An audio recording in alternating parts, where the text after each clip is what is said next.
Bonjour mesdames, messieurs, la deuxième édition de la saison, c'est maintenant. On est le mardi 30 août 2022, voici les titres de votre édition. On verra concernant le scandale Orpea, le groupe accepte de rembourser 25,7 millions d'euros sur les 55,8 millions réclamés. Rentrée des classes, le ministre de l'Éducation nationale Pap Ndiaye promet des augmentations significatives pour les professeurs. On verra qu'en Ardèche, de gros moyens sont déployés pour la reprise des feux de forêt. En Martinique, économie et tourisme, le Club Med Les Boucaniers va s'agrandir et faire peau neuve. Et bien sûr, votre météo et l'éphéméride de demain en fin d'édition. C'est la fin des titres de votre édition. On est le mardi 30 août 2022. Vous voyez, avec un petit rhume, même un rhume, voilà. C'est comme ça.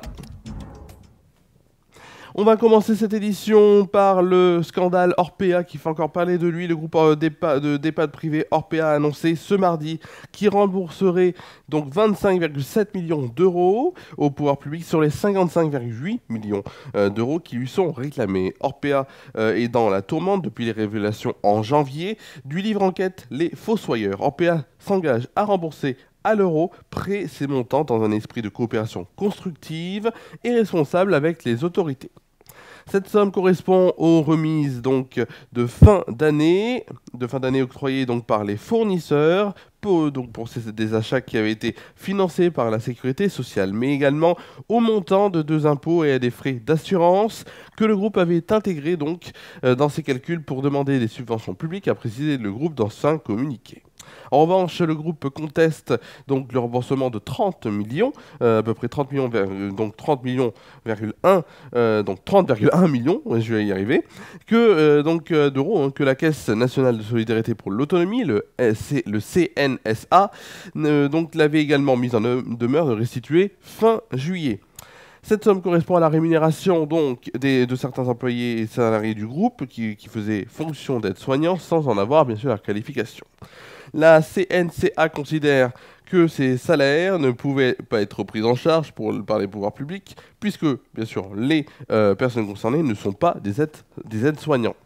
Pour Orpea, il n'y avait pas d'autre solution que d'embaucher des personnes non diplômées dans un contexte général de pénurie de soignants. Et le groupe aussi estime être fondé à les faire rémunérer par la sécurité sociale. Il s'agit selon Orpea donc d'une pratique généralisée dans les EHPAD privés et publics, indispensable pour assurer la qualité de la prise en charge. Pour le nouveau directeur général Laurent Guyot, la fondation de l'entreprise après le scandale provoqué bien sûr par les révélations du journaliste Victor Castanet passe par la reconnaissance et le changement donc des pratiques antérieures et une grande coopération avec les autorités. La justice bien sûr avait ouvert en avril, on le sait, une enquête préliminaire contre Orpea pour maltraitance institutionnelle et infraction financière. Autre titre de l'actualité maintenant, on va parler d'Emmanuel Macron qui s'est engagé la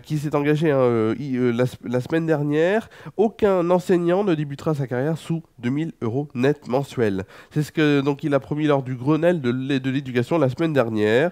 À J-2 de la rentrée des classes, le ministre donc de l'Éducation nationale, Pap Ndiaye, a été interrogé donc sur les modalités de cette revalorisation ce mardi sur RTL. Le ministre donc a notamment confirmé qu'il s'agissait d'un salaire hors prime et qui concernerait tous les enseignants donc de la maternelle au lycée. Pap Ndiaye a indiqué que la promesse du chef de l'État ne s'adressait pas seulement aux enseignants débutants. Il faut aussi toucher au milieu de carrière de manière qu'il y ait une revalorisation attractive, a souligné le ministre. En l'état actuel des choses, donc un salaire de 2000 € net n'est atteint dans l'éducation nationale qu'au bout de 12 à 13 ans de carrière. L'augmentation sera-t-elle par conséquent de l'ordre de 20 à 30%? C'est au-delà donc de ce que nous pourrons faire et au-delà des promesses du président de la République, a rétorqué donc Pap Ndiaye, promettant simplement que ces revalorisations seraient significatives. Le taux exact donc ne sera pas arrêté donc avant début octobre, a assuré le ministre. Lorsque la loi des finances sera passée et au terme des discussions donc avec les syndicats, car il faut reconnaître que les salaires, comme il le dit, ne sont plus à la hauteur des efforts demandés. Face au manque donc de personnel, le ministre a maintenu donc son engagement de pourvoir chaque classe d'un enseignant donc au premier jour des classes. Donc des classes, c'est ce jeudi. Cette rentrée sera comparable à celle de l'année dernière, avec un prof devant chaque classe et un faible taux de contractuels, a-t-il expliqué. Le recours à près de 3000 contractuels recrutés et formés à la dernière minute fait grincer des dents donc du côté des syndicats, mais le ministre a assuré que plus de 80% d'entre eux ont déjà enseigné. Au regard des 857 000 enseignants, le pourcentage est faible, a-t-il toutefois tempéré. On va parler maintenant d'infos locales. En Ardèche, un hélicoptère Puma a commencé ses rotations sur le massif très accidenté donc, de ce secteur en Ardèche. Les lagages ont commencé selon le CODIS 07, le but étant de tenter de venir à bout des flammes c'était avant hier soir. Une trentaine de pompiers, sapeurs-pompiers d'Ardèche ont été envoyés en renfort, mais la difficulté bien sûr pour les soldats du feu était de pouvoir parvenir au plus près des foyers, le secteur étant très inaccessible selon toujours le CODIS 07. Ce secteur, situé sur la commune de Montpezat-sur-Bouzon, avait déjà fait l'objet d'interventions des pompiers ce week-end. Près de 30 hectares de végétation étaient alors partis en fumée. On va maintenant passer à l'info des Antilles. On va aller en Martinique où le projet a été présenté vendredi dernier en présence de Jean-Christophe Bouvier, le préfet, la sénatrice Catherine Conconne, le président du comité martiniquais du tourisme Bénédicte Jérémino. Il y a aussi Alexandre Ventadour, le président de la commission d'attractivité, développement économique, numérique et tourisme à la collectivité territoriale de Martinique. De nombreux élus et aussi représentants des services étaient présents. Henri Giscard d'Estaing, le président du Club Med, a ainsi exposé le projet d'extension et de rénovation du Club Med Les Boucaniers à Sainte-Anne. S'il doit encore franchir quelques étapes importantes selon lui, et selon le communiqué de presse, le projet porte donc d'abord sur l'extension de l'hôtel avec la création d'un espace contenant 56 nouvelles chambres, dont 28, ainsi qu'une nouvelle piscine. À cet ensemble, il est envisagé d'ajouter de nouveaux logements pour les salariés avec 31 nouvelles chambres, ainsi qu'un réaménagement des salles de restaurant du personnel pour améliorer bien sûr le confort des équipes. La partie rénovation, quant à elle, concerne l'intégralité du site, les chambres, la réception, le bar, le théâtre, le spa, les espaces sportifs. En plus de la création de nouveaux terrains de paddle, un sport bien sûr qui est en pleine recrudescence en ce moment et en pleine connaissance du public maintenant. Des travaux sont également, comme je le disais, également envisagés pour améliorer la performance énergétique de l'établissement et le confort thermique. Les travaux vont se dérouler par phases successives avec un objectif de livraison finale en novembre 2024. Pour un investissement total de 37 millions d'euros. Ce projet va s'inscrire dans le cadre d'un partenariat durable, avec les acteurs institutionnels et économiques de la Martinique. Il ne pourrait voir le jour sans le soutien et l'implication de Yann Monplaisir et de la Caisse des dépôts qui aident le Club Med. Depuis de nombreuses années, ils continueront à porter ce projet, précise aussi le communiqué. L'objectif étant de faire le Club Med des Boucaniers, devenir le nouveau fleuron du Club Med dans les Antilles françaises. Toujours selon eux, il devrait permettre la création de nouveaux emplois, directs et indirects, en plus de la pérennisation des emplois actuels, dont la majorité sont des emplois locaux. On va tout de suite passer, si vous le voulez bien, à une rubrique que vous adorez. Je vais arrêter de dire plein de choses, parce que vous l'attendez avec impatience. C'est tout de suite la météo.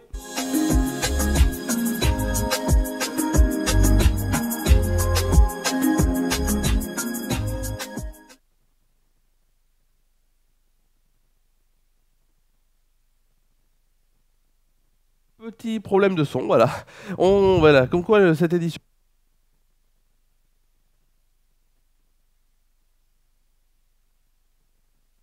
Petit problème, alors je vous explique, petit problème de pile. Voilà, petit problème de pile, donc je les ai changés et tout va bien. Maintenant, on va donc faire la météo. Avec tout d'abord la météo pour Tournon-sur-Rhône, avec demain matin au programme des éclaircies qui seront présents. Pour une température de 20 degrés de moyenne, on commence déjà avec des belles températures pour l'instant. Demain après-midi, les éclaircies seront toujours parmi nous. 27 degrés de moyenne, 29 degrés au meilleur de la journée.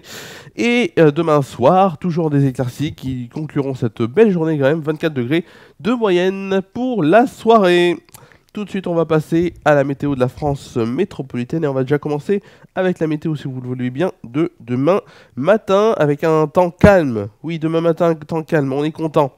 Un temps calme donc qui domine avec de belles périodes ensoleillées donc sur la majeure partie du pays. Une dégradation orageuse s'amorce par le sud de l'Aquitaine. Côté température, il fera 15 degrés à Troyes, Orléans, Dijon et Limoges, 16 degrés à Cherbourg, Lille, Paris, Rennes et Lyon. Il fera 18 degrés à Nantes, Strasbourg et Montélimar, 19 degrés à La Rochelle et Toulouse, 20 degrés à Bordeaux, Montpellier et Ajaccio. Pour le plus froid, il fera 14 degrés à Rouen et Charleville-Mézières et pour le plus chaud, 22 degrés à Marseille. Demain après-midi, des averses orageuses se développent dans le sud-ouest. Ah oui, la carte de demain après-midi, c'est bien. Voilà. Demain après-midi, donc, des averses orageuses se développent dans le sud-ouest, alors qu'ailleurs, le temps est plus calme avec une alternance de soleil et de passages nuageux. L'ambiance demeure lourde. Côté température, il fera 24 degrés à Orléans, Bourges, 26 degrés. Les 26 degrés seront où? Les 26 degrés seront donc à Rouen, Paris et Rennes, 28 degrés à Aurillac et Limoges, 30 degrés à Nantes, Strasbourg et Troyes, et on aura aussi, donc voilà.